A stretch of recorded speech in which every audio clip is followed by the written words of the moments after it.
الرحيم اللهم صل على سيدنا محمد وعلى آله وصحبه وسلم. halkan waxaa ah saldhiga cusub oo la doonayo hadeerto in la bilaabo shaqadiisu waxay socotay muddo waxaa iska kaashaday dhowr qolo markii uu horeysay waxaa dhigay dhagaxa niista iyo ciidii hore waxaa dhigay niman ganacsada ah oo ka mid yahay Guuleed Axmed iyo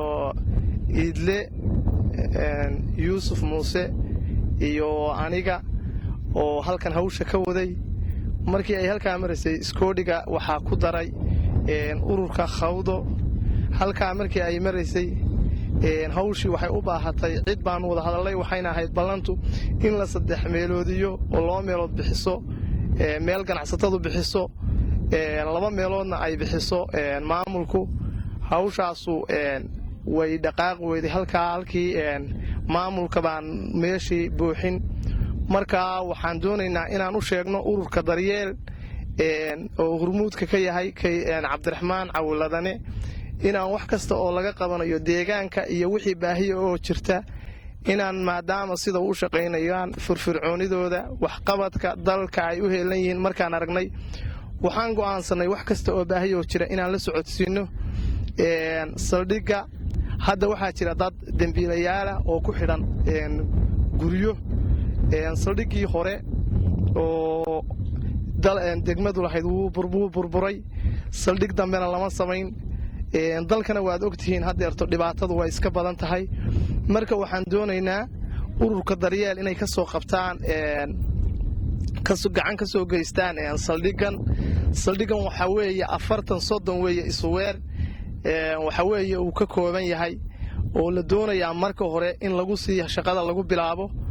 laba qol oo ah jeelal iyo qol xafiisa iyo suuliyada lana gaarsiiyo isweerka guriga la gaarsiiyo 3 mitir marka kharashka markii aan u dirnay dad injineer ah oo yaqaana waxa dhagaxa